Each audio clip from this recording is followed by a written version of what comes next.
Primetime local news, serving the Lakeland and Midwest regions.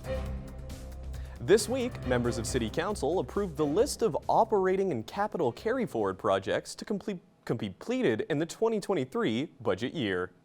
The budget has a combined total amount of just over $47 million, and the carry-forward projects are supported by revenue made in 2022. Well, there's several projects, but some of the items include capital purchases that I outlined.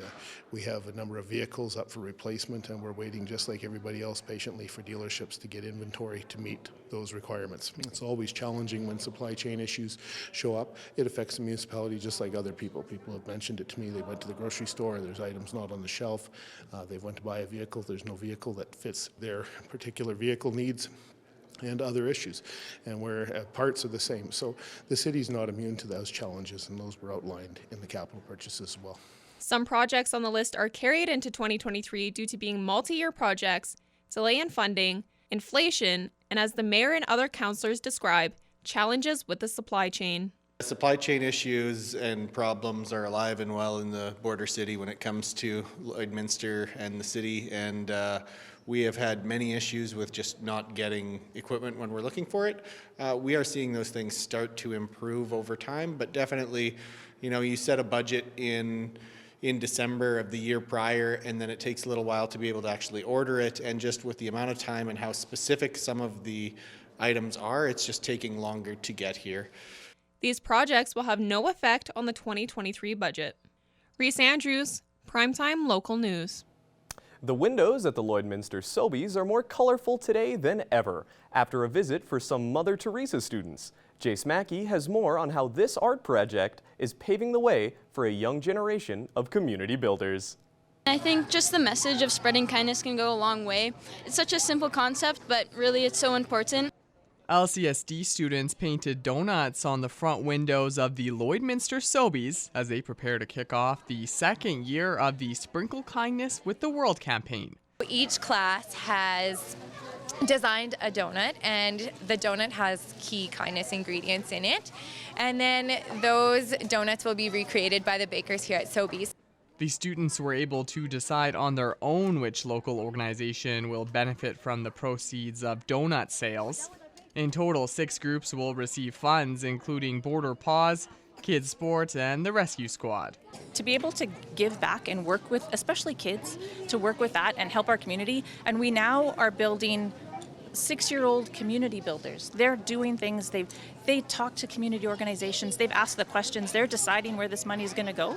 Students from Holy Rosary High School were excited to come and help the younger kids with their painting. We only go pre-K to grade 2, so we don't really get to work with bigger students. I remember as an elementary student when we came and painted on these Sobies windows, and it was so much fun, and I still remember that to this day. The campaign kicks off this Sunday and runs for 3 weeks. New donuts will be featured each week. Both the students and Sobies staff are hoping the community will challenge each other to buy donuts in support of a good cause. Sprinkle the world with kindness. For Primetime Local News, I'm Jace Mackey. We challenge you! A new bakery and pizzeria has opened up in Kitscoty, and our Abby St. John has more on their grand opening. Instead of the typical red ribbon, the owner of Only Sourdough kicked off her grand opening by ripping a sourdough baguette. What makes this place so unique is that everything sold is made from sourdough. So Only Sourdough was created about 4 years ago in my house. I had a really bad reaction to bread, and it made me seek out something a little bit more beneficial for my body, and this is where I started. It was about 4.5 years ago. And so Only Sourdough is just that. So it's sourdough, it's a fermentation of flour and water, and when you do that, you get vitamins, minerals, and good fiber for your body. So it's really healthy for everybody, in moderation, of course. And we do all sorts of things sourdough. We don't have any unfermented flour products in the house. Despite having to push the grand opening, today became the perfect time since today marks National Pizza Day. Pretty exciting. We were kind of late getting the grand opening going. We've been open since the end of June, but we thought we would get some processes down pat and have our staff ready, and just everybody working as a really good team. And we were going to do it at the end of October, but things just got out of hand, and then the snow hit and storms and Christmas. And so we thought, well, this is the time, since it's National Pizza Lovers Day. Only Sourdough has a wide variety of foods, so there is something for everyone. So we expect everybody to have a tasty treat, whether it's a cinnamon bun or a scone occasionally, a sourdough cookie, or a piece of cake. We hope to give everybody a friendly atmosphere for sure, and good customer service and a quality product.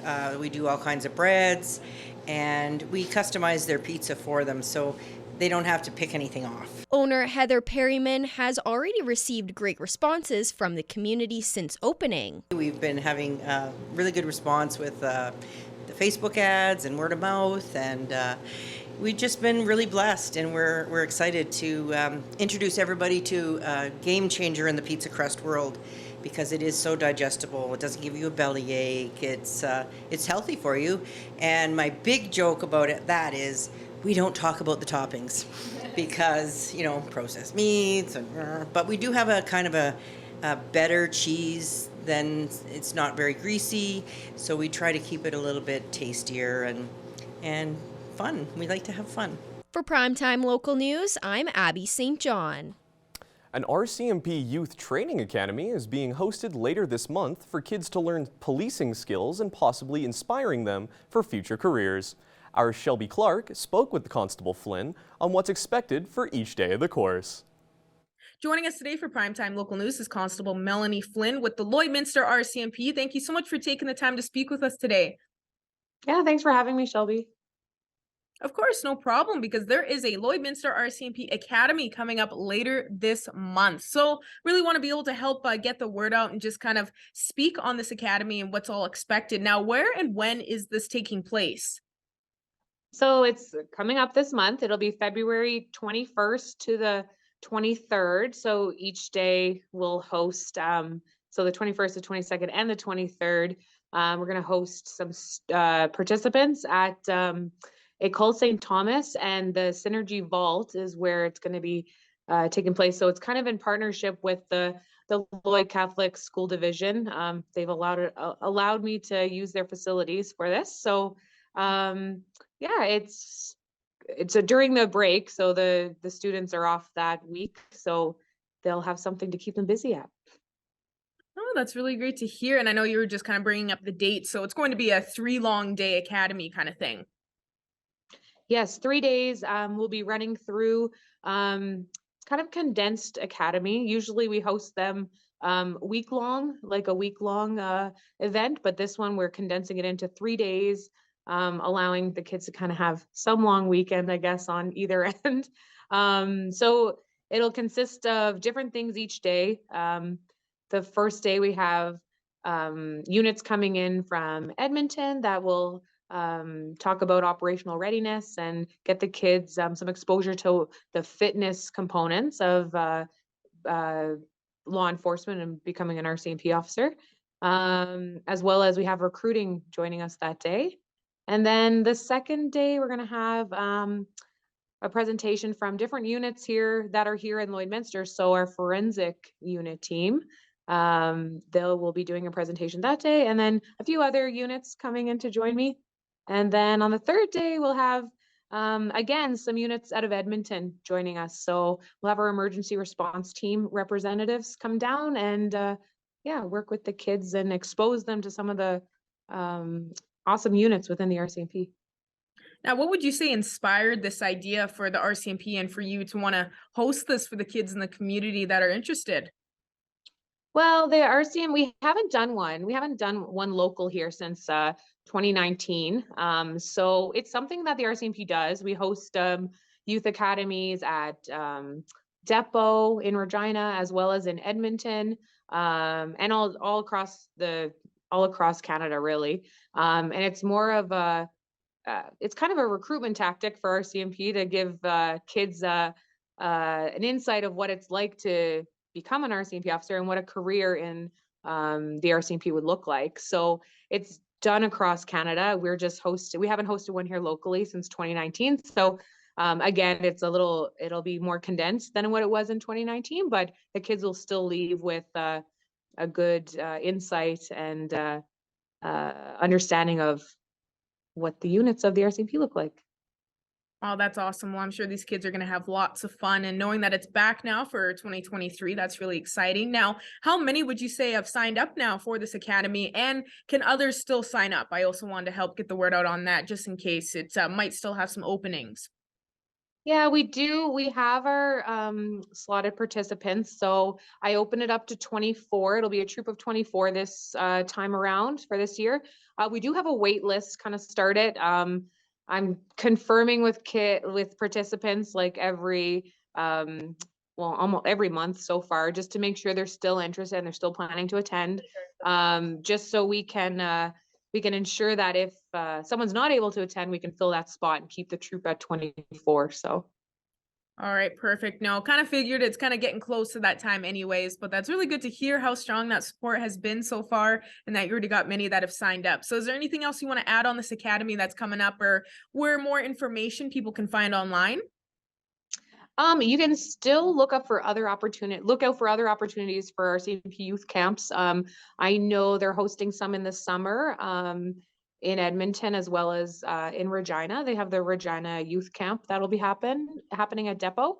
So if your youth is still interested in this, there's still potential to get an application in for that one. So just checking out the RCMP.ca, just checking out online there. The youth camps are posted up there. Hopefully we can do another one next year. Exactly. Hopefully you can. Honestly, I think it will continue as an annual thing, especially with seeing how strong that support is. You probably will. So hopefully we'll be continuing this into 2024. Yeah. Perfect. Well, once again, thank you so much for joining us today, Constable Flynn. It was really nice speaking with you and helping get the word out. We're really excited to be able to come check out this academy, because we'll be doing a nice feature on that and just kind of check out each day to day. Yeah, well, thanks for your support, Shelby. Furniture set and design supplied by Furniture Gallery and Furniture House, downtown Lloydminster.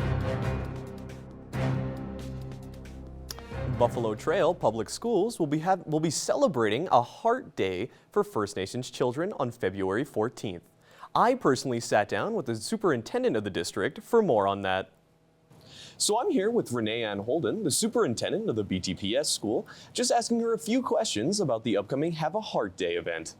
So Renee, for the first question, what is Have a Heart Day? Thanks for the question, Zach. So Have a Heart Day was established in 2012 by First Nation Child and Family Caring Society, and it's to bring awareness and ensure that we're helping our First Nation children grow up safely at home, receive a good education, and have adequate health services and water supplies, and also are celebrated for their cultural background and identity.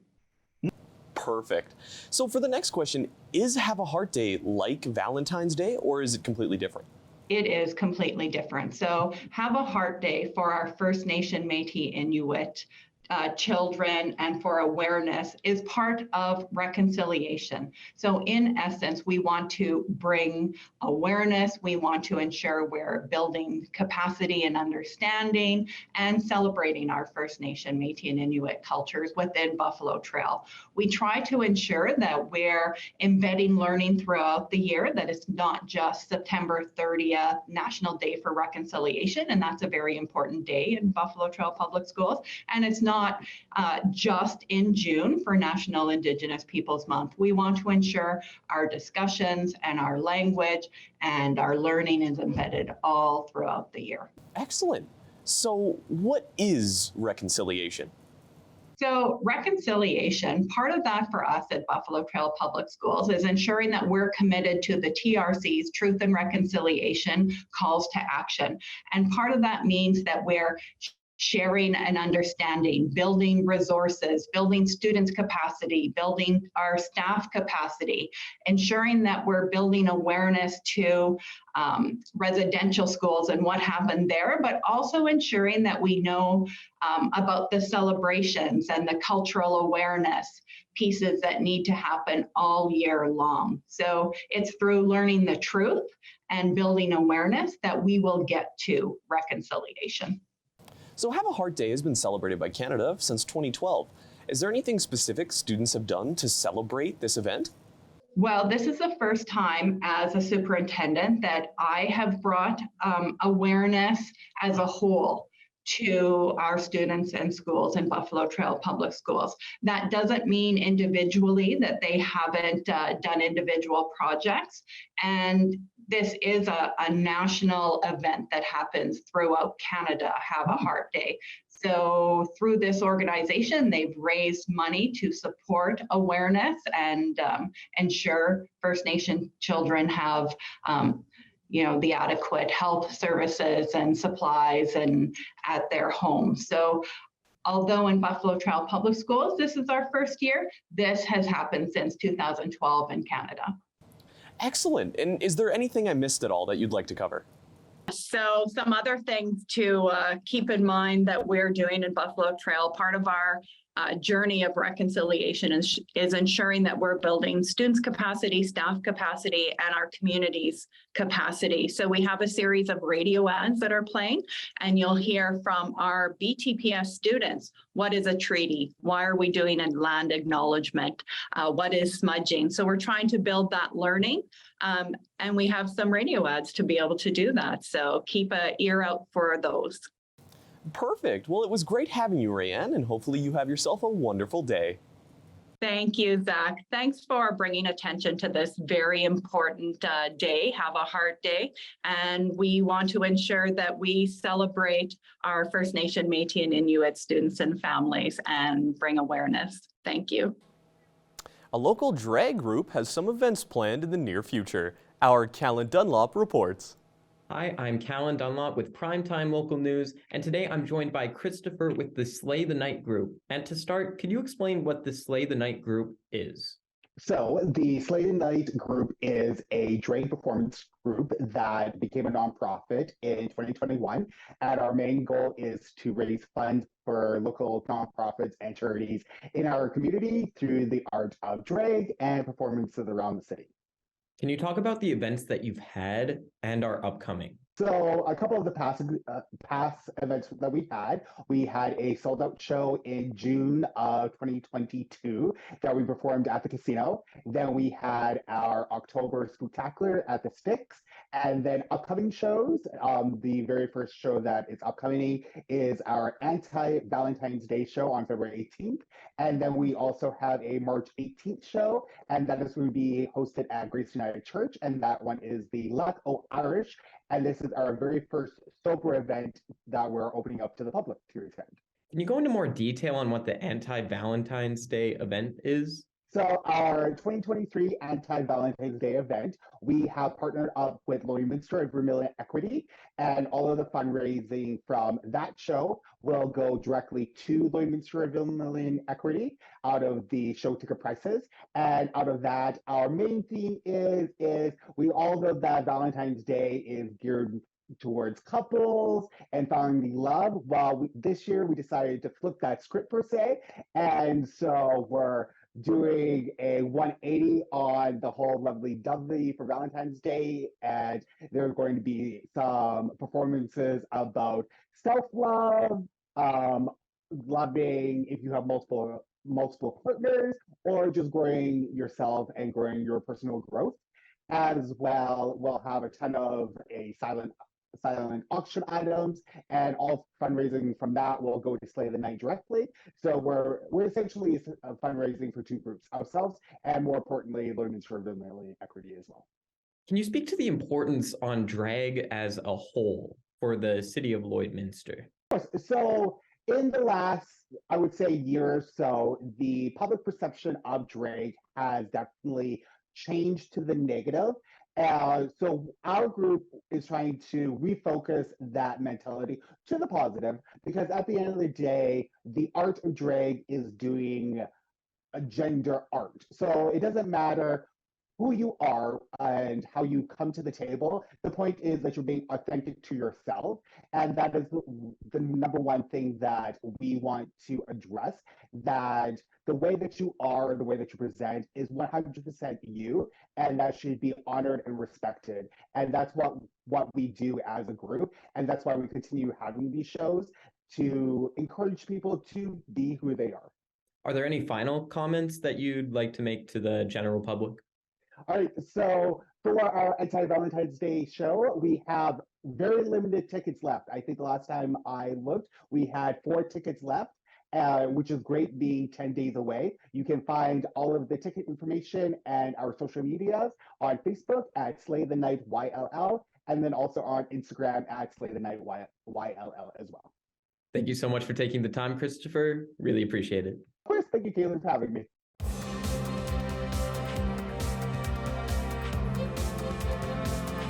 While for most, baseball season is still months away, but for these young players, the spring training begins in February. Our Thomas Wildman has more.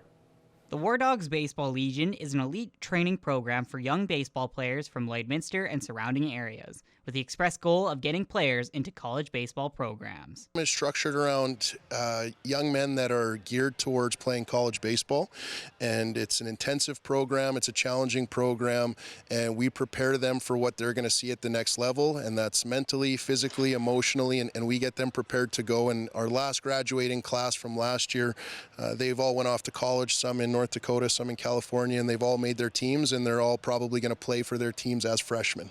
This year's class already has some of their players set up to go down to the States, including Brody Wrench, who will be heading to North Dakota. He's excited but is focused on continuing to develop his baseball skills. Really exciting for me. I'm really grateful to have this opportunity to play at the college level. It's been something I've been working for a long time, and I just got to keep working hard so I can be successful down there as well. Many of these players will play for the Prairie Pirates this spring. Thomas Wildman, Primetime, Local News.